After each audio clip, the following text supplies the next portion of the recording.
Graça e paz, família. Forte abraço a todos, ainda em tempo. A gente está aqui se encontrando nessa mesa preparada na viração do dia para nossa comunhão aí diária, tempo de oração, de edificação, de fortalecimento, de testemunho.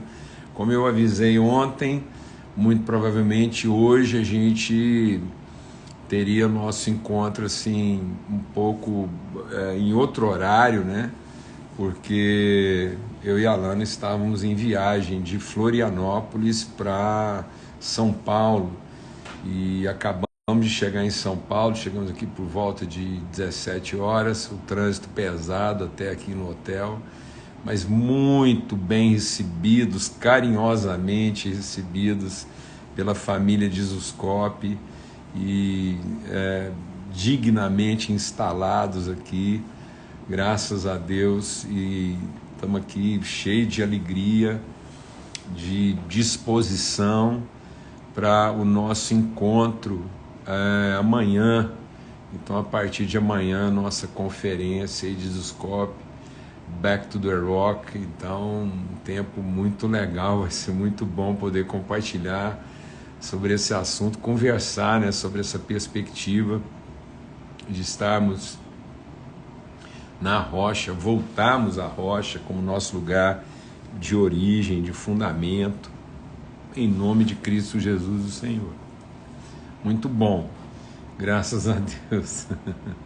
Eu estou com um pouquinho de soluço aqui, porque ainda estou adaptando essa coisa líquida aqui. Cheguei aqui no hotel, tomei uma água gelada, e sempre que isso acontece, eu fico soluçando um pouquinho. Mas a gente vai enfrentando, tá bom? Graças a Deus. Muito obrigado pelas orações, os testemunhos, e a amizade, o cuidado e a honra. Nossa casa, eu e a Alana, extremamente honrados. E muito bom, muita alegria mesmo. O tempo em Florianópolis, com a Lidinho, o Renan, as crianças lá, precioso, sempre curto, né? Por mais que a gente viva lá intensamente, mas é sempre curto. Deixar aqueles meninos lá para trás não é fácil, não. Em nome de Cristo Jesus. Amigo Abarim, que saudade de você, cara. Que bom que você está aqui na live. Eu sei que você está sempre por aí, mas quando dá para ler os nomes aqui. E muito bom, viu, Abarim? Que alegria, que privilégio. Rapaz, Abarim, eu recebi um testemunho, rapaz, tão apaixonado, tão cheio de gratidão a respeito da sua vida. O Carlos lá de Floripa, viajou com vocês na viagem de Manaus. Rapaz, só de falar de vocês lá na Missão Amazônia com você, ele chora. Ele fala, falar daqueles homens lá, eu choro de alegria, de gratidão. Vamos ter uma palavra de oração, agradecer a Deus por esse tempo de comunhão e amizade. E eu quero encerrar essa reflexão aí que a gente começou a partir do princípio da polaridade. Então a gente veio tratando essa questão aí dos nossos desafios, né, de viver a polaridade no seu sentido produtivo, no seu sentido gerador de corrente, de energia. E aí eu quero compartilhar um texto aqui para a gente ir concluindo essa reflexão. Pai, muito obrigado pelo teu amor, obrigado pela amizade, pela família, obrigado pelos testemunhos, obrigado por estarmos aqui, esse privilégio, e o Senhor ter confirmado essa agenda na nossa vida.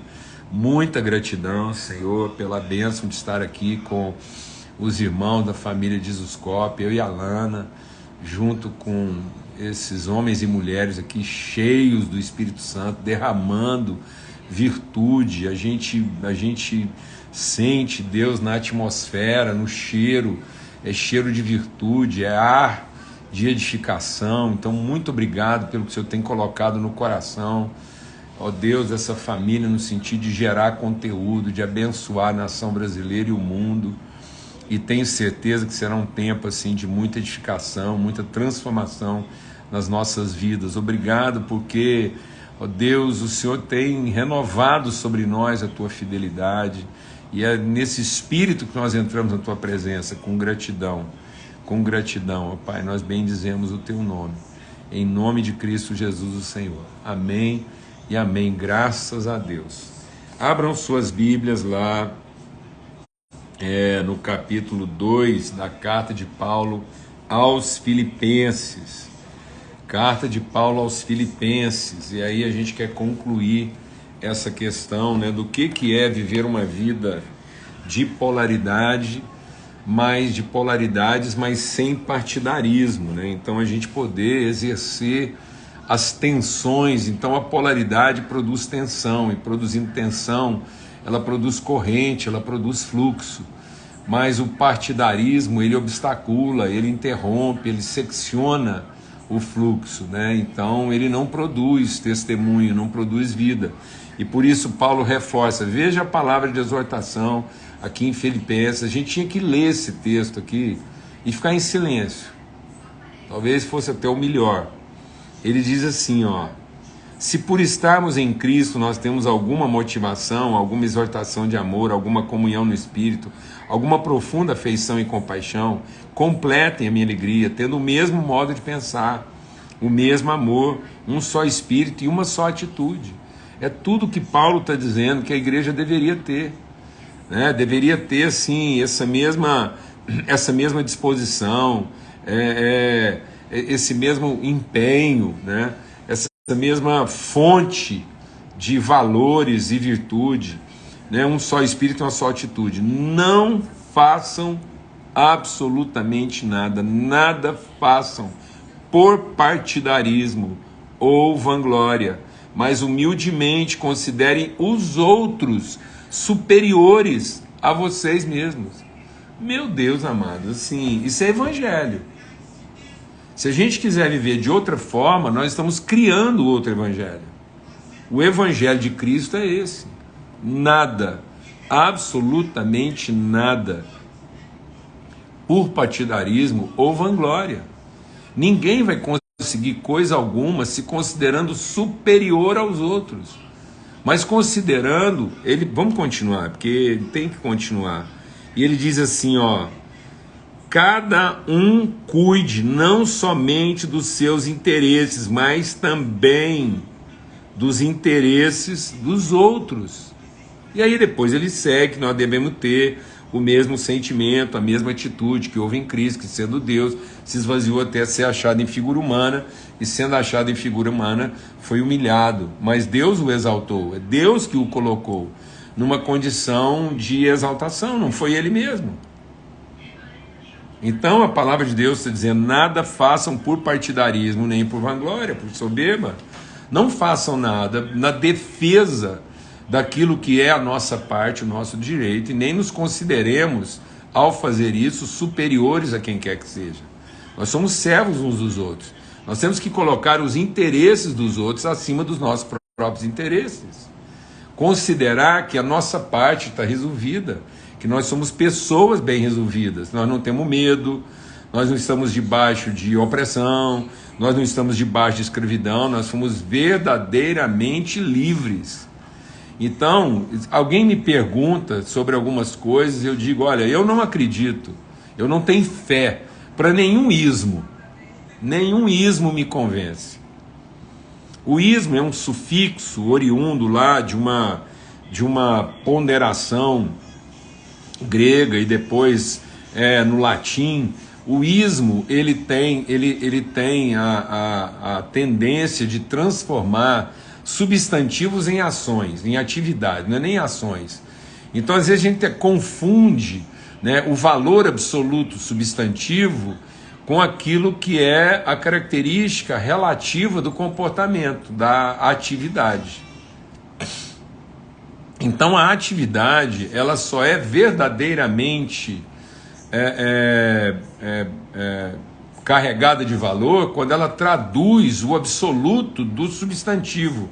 Então a atividade ela tem que ser verbo, ou seja, a ação encarnada que substantiva o valor, que materializa o valor. Como pura atividade, como nomenclatura de atividade, o ismo não quer dizer coisa nenhuma.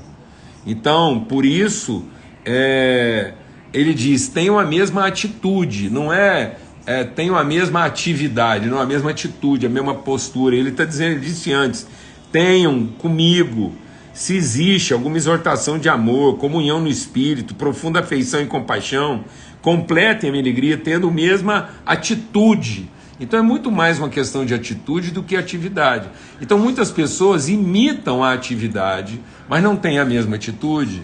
E Cristo veio para gerar um povo de atitude e não para padronizar um tipo de atividade. Por isso eu não acredito em comunismo, eu não acredito em capitalismo, eu não acredito em socialismo, eu não acredito, e vou falar uma coisa aqui que pode chocar muita gente, eu não acredito em cristianismo, porque eu acho que Jesus, como o Cristo, não veio para criar uma atividade na forma de um cristianismo.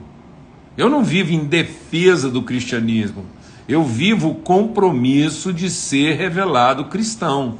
Então Cristo não veio estabelecer uma atividade na forma do cristianismo. O cristianismo não é um tipo de atividade a ser defendida como o budismo, islamismo, espiritismo. Eu não acredito nessas coisas. Eu não empresto a minha fé para esse tipo de coisa. Eu não empresto a minha fé para protestantismo, para catolicismo. Isso não quer dizer absolutamente nada. Isso quer dizer que um monte de gente se ajunta para estabelecer um padrão comportamental. Isso não quer dizer que essas pessoas efetivamente materializam os seus valores. Eu acredito no viver cristão, no ser imitador de Cristo, porque é isso que Cristo veio formar. Ele veio gerar filhos como ele. Ele veio formar a revelação do Pai como ele veio substantivar o verbo ser oferta em favor dos irmãos, ser Cristo, ser sacrifício.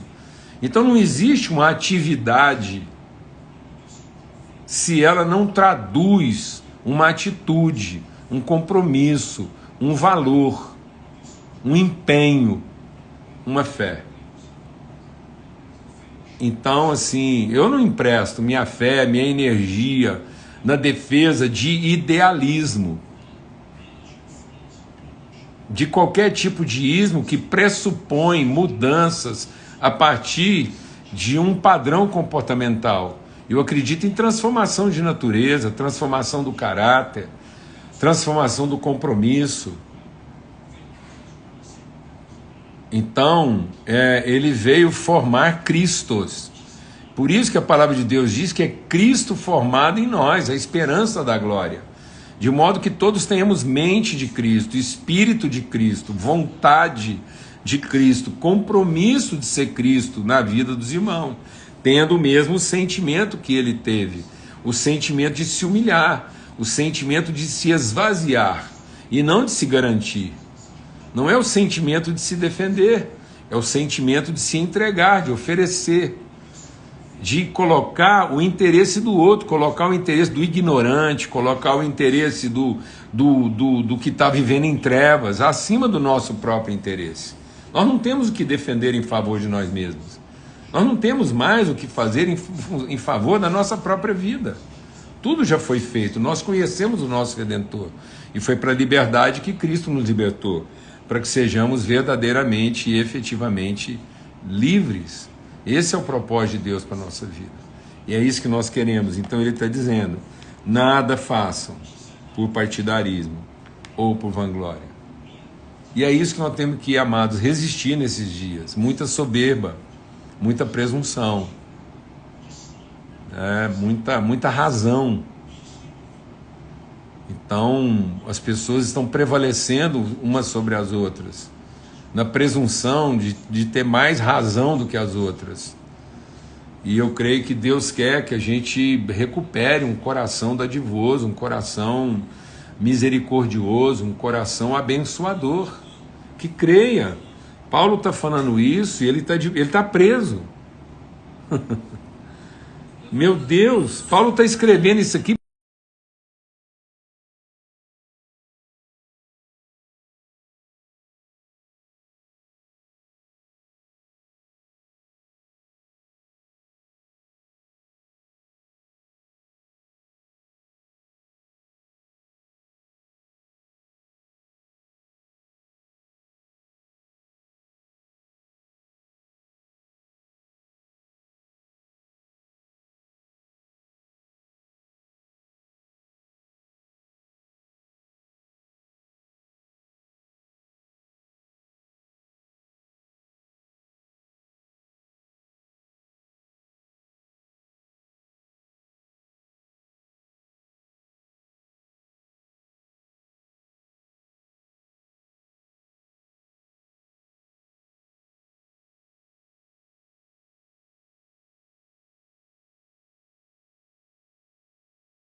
empenho de entregar. Depois eu creio que na hora que a gente salvar isso aí, ela fica